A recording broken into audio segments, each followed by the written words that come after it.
Nabi dan para sahabat belajar la ilaha illallah, baru setelah 13 tahun di Madinah muncul ayat-ayat syariat. Syariat umroh, syariat haji, syariat puasa, syariat tilawah, syariat hijab. Sehingga ketika ayat hijab turun, perempuan-perempuan yang sudah belajar la ilaha illallah selama beberapa tahun tidak lagi sulit untuk menerapkannya.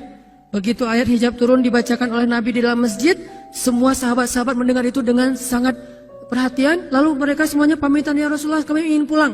Ngapain pulang? Mau ngasih tahu ke istri-istri kami supaya berhijab. Emang kamu punya istri? Oh ya enggak. Ada yang jomblo berharap punya istri, terus ngasih tahu ke siapa yang jomblo-jomblo? Itulah kasihannya ya. Enggak bisa ngasih tahu ke kakaknya, adeknya, apalah siapalah, mantannya mungkin.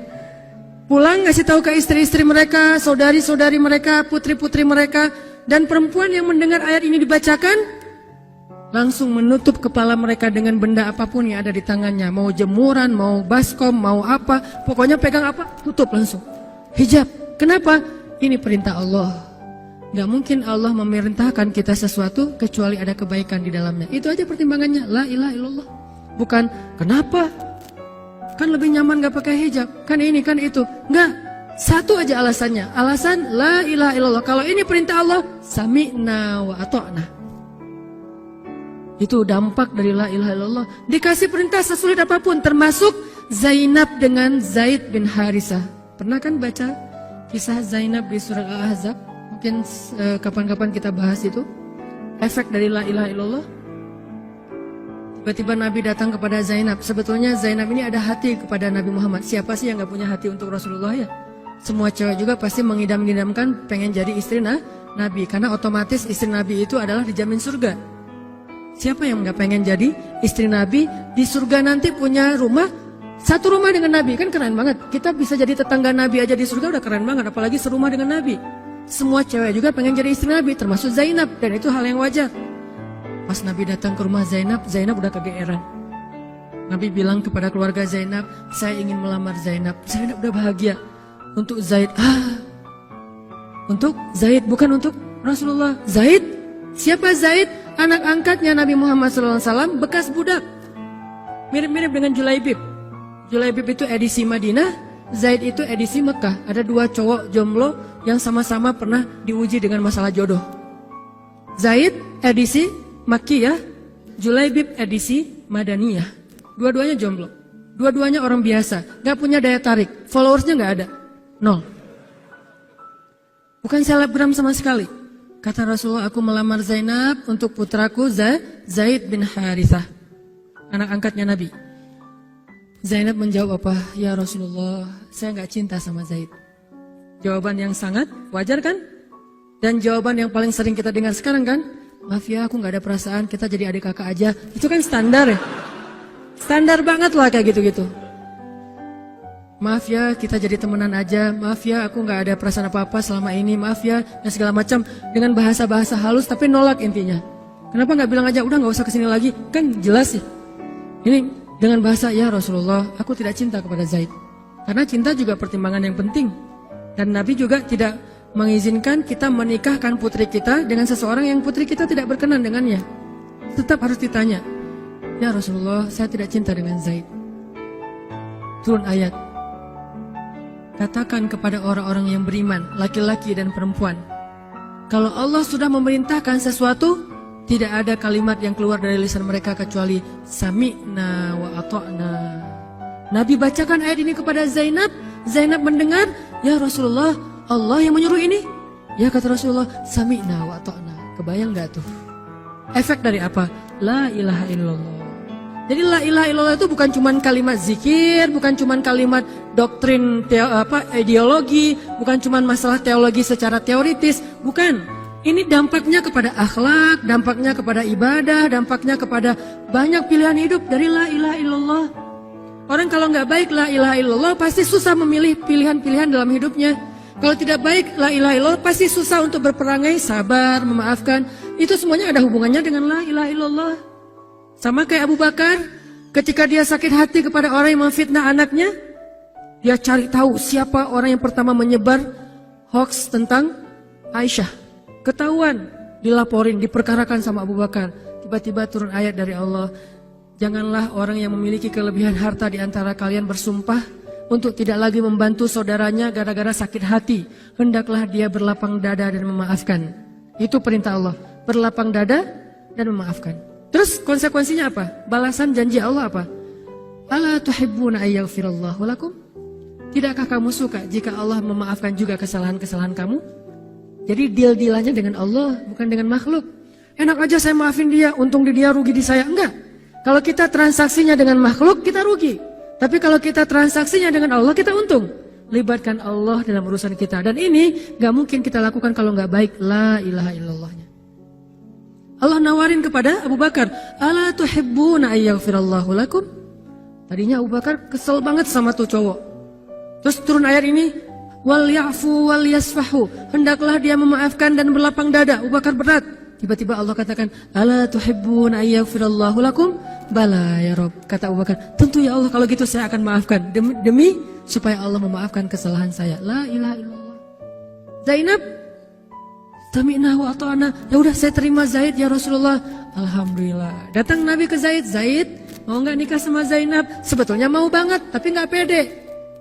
Zaid takut Zainab nanti jadi terpaksa menikah dengan Zaid, jadi nggak nyaman. Zaid juga nggak mau menyulitkan Zainab. Ya Rasulullah, saya nggak pantas untuk Zainab. Kata Zaid. Dibacakan lagi ayat ini, ya Zaid ini perintah Allah. Oh gitu ya Rasulullah, sami'na wa ata'na. Buat Zaid sih gampang lah ya. Udah ada legalisasi ini dari Allah. Kalau gitu, ini bukan saya ya Rasulullah yang mau ya, Allah kan yang nyuruh. Nah, saya emang nggak mau maksa gitu ya.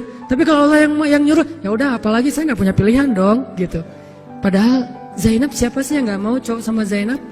Nikahlah Zainab dengan Zaid, dan yang menjadi semacam khutbah nikahnya adalah Rasulullah Sallallahu Alaihi Wasallam. Kebayang nggak Zainab tuh punya hati ke Rasul, tapi Rasul yang mengkhutbahi nikah Zainab dengan orang yang Zainab nggak cintai.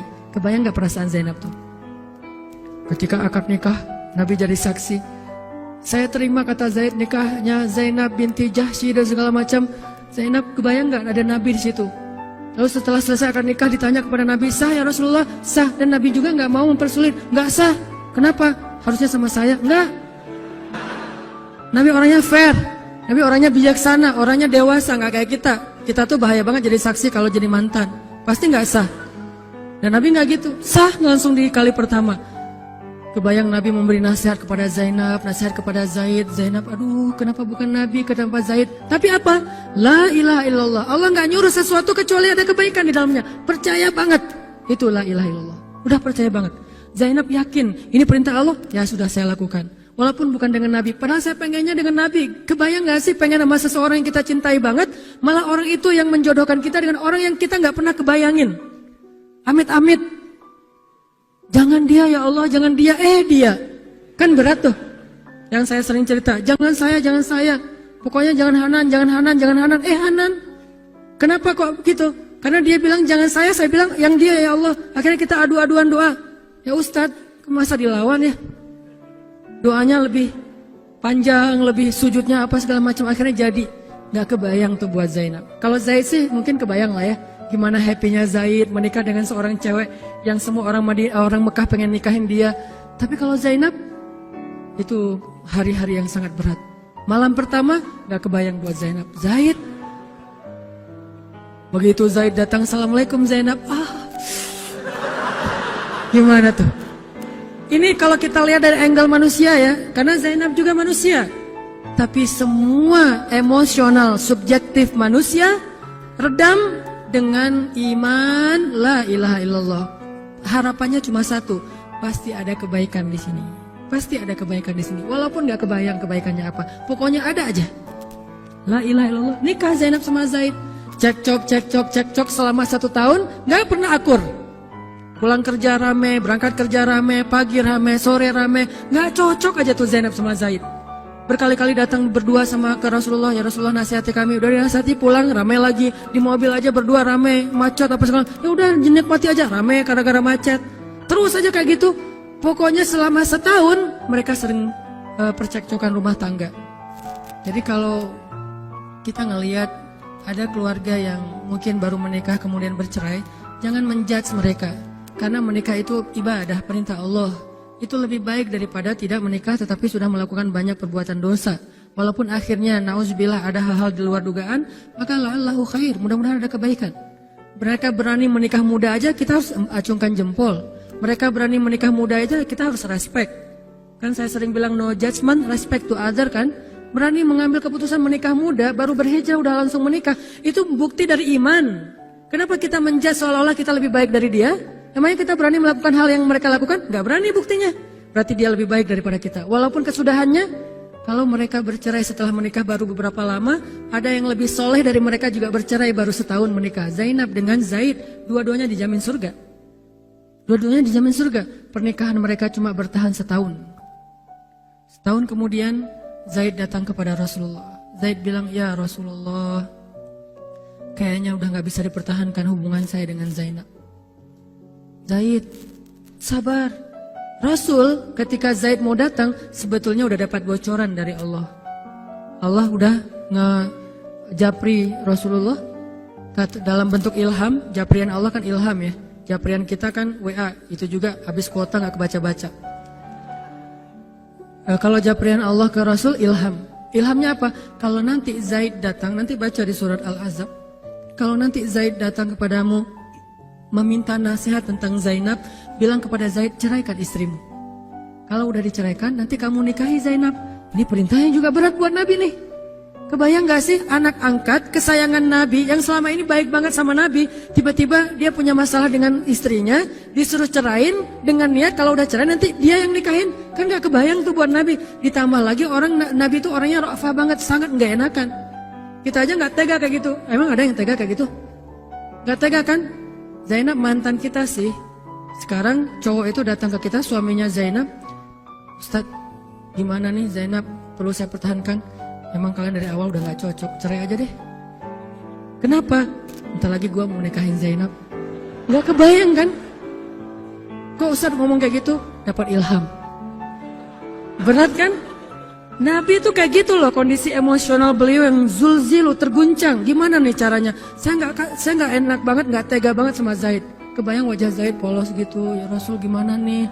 Aduh, mau dibilangin ceraikan aja nggak tega. Mau dibilang pertahan tapi Nabi bilang suruh cerai, Allah suruh ceraikan.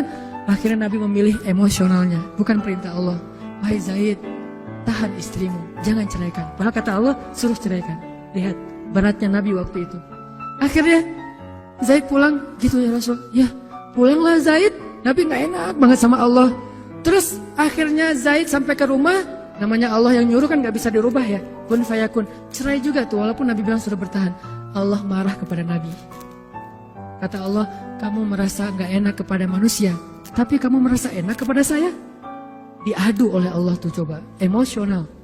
Nabi langsung sujud, ya Allah ampuni saya benar-benar, saya tahu saya gak enak sama Allah, tapi juga saya gak tega sama Zaid. Kebayang gak sih ya Allah wajah Zaid yang polos kayak gitu, disuruh cerain terus saya nikahin istrinya. Gimana perasaan Zaid? Wahai Muhammad, kamu merasa gak enak kepada manusia, tapi enak kepada saya Muhammad. Astagfirullah ya Allah, minta ampun Nabi semalaman. Ini benar-benar gak kebayang sama Nabi. Tapi Allah pengertian lah, tahu Allah, Nabi itu bukan mau gak taat sama Allah, cuma emang gak tega banget sama Zaid. Akhirnya Allah ngambil keputusan sendiri, Zaid cerai dengan Zainab. Setelah selesai masa iddah Zainab, Allah katakan, Muhammad sekarang datang kepada Zainab, lamar Zainab. Dengan berat hati Nabi, tok pelan gitu, berharap gak dibukain pintu. Langsung udah ditunggu ternyata sama Zainab. Eng gitu, bukain pintu. Pas Nabi datang, Assalamualaikum, Waalaikumsalam gitu. Zainab udah punya firasat.